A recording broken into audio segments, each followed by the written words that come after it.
Et avec plus de 600 accidents par an, le métier d'élagueur est en tête des métiers les plus mortels.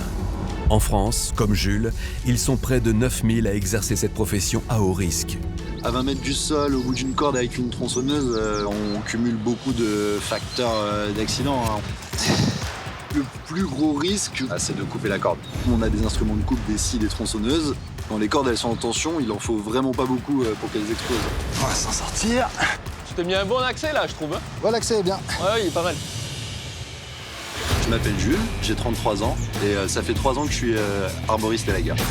Et si Jules paraît aussi à l'aise dans les arbres, rien ne le prédestinait à embrasser cette carrière et à jouer les équilibristes, parfois jusqu'à 60 mètres au-dessus du sol. J'ai fait des études de médecine, je suis resté 6 ans en médecine, puis ça me plaisait pas, du coup je suis arrivé dans l'élagage. C'est plus agréable que l'hôpital, enfermé dans un bloc opératoire, ça, y a pas photo. Entre le scalpel et la scie, Jules a choisi. J'aime mon métier déjà parce qu'on est dans les arbres toute la journée, on a un peu d'adrénaline. Adrénaline, sensations fortes font désormais partie du quotidien de notre grimpeur, qui ne néglige jamais sa sécurité et celle de ses coéquipiers au sol. Vous ferez gaffe en dessous, il y a un peu de bois mort, donc Ok. faites attention quoi. Faut toujours avoir en tête que c'est dangereux. Faut pas être en panique, il faut être toujours concentré parce que à n'importe quel moment, sur des petites erreurs, les conséquences elles peuvent être très importantes. Cela fait maintenant plus d'1 heure que Jules progresse dans le peuplier. Ça va, Jules? Ouais. Mais son ascension est loin d'être terminée pour autant. Jules est à présent à 23 mètres du sol. Il va devoir installer un nouveau point d'ancrage encore plus haut. Pour l'atteindre, il va devoir utiliser une technique pointue et dangereuse que seuls les plus expérimentés savent maîtriser. Je vais jeter des cordes dans les branches et monter au fur et à mesure en étant systématiquement accroché. Mais il en faut plus pour le décourager. Dans les arbres, Jules se déplace avec une agilité déconcertante. Et enfin, il installe un nouveau point d'attache. Ça va être mon point d'assurance pour toute la journée. Le point d'assurance, c'est le dernier point d'ancrage, sa seule sécurité en cas de chute. Le précédent l'a juste assuré au fil de son ascension. Désormais, c'est à Thomas, le patron, d'entrer en jeu. Sa mission, préparer tout le matériel dont Jules aura besoin pour travailler. Il est monté léger pour l'ascension en fait. Et là maintenant on lui envoie les outils de coupe, il va commencer à travailler. Et là vu qu'on va commencer par les branches, on lui envoie la petite tronçonneuse. Mais ce n'est pas le seul rôle de Thomas en tant qu'homme de pied. Il va devoir amortir la chute de chaque branche avec une corde. C'est ce qu'on appelle dans le jargon la rétention. Là aujourd'hui on peut rien envoyer en sol en direct parce qu'il y a trop de contraintes, il y a trop de choses à risque qu'on peut casser. Donc on va descendre les branches avec un système qu'on appelle de rétention.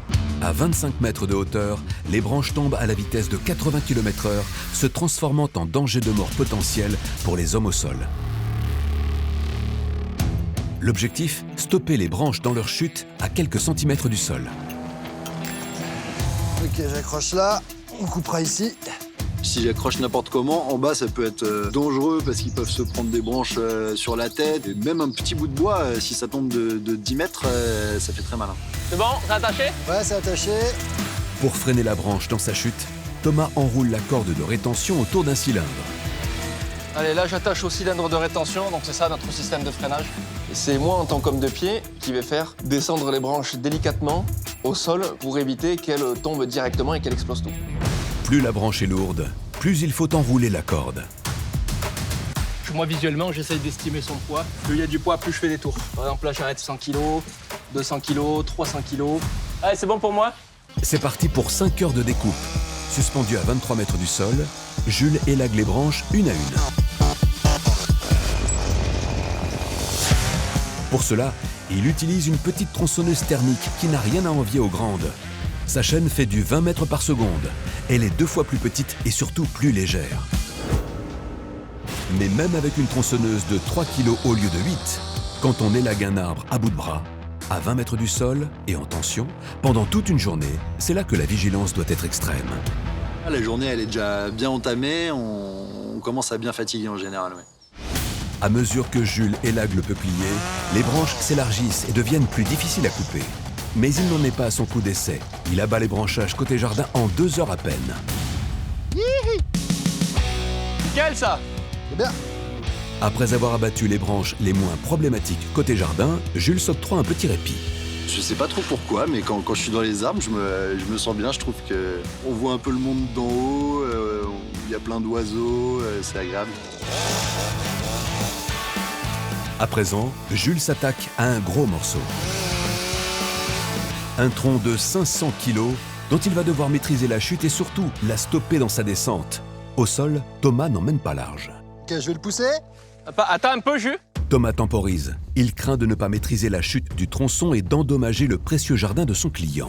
Jules, je trouve qu'il est un petit peu gourmand aujourd'hui. Il a envoyé un bon parpaing de 4-5 mètres de haut, là. C'est un peu tendu ce qu'il envoie, là. Mais Thomas décide de faire confiance à son bûcheron.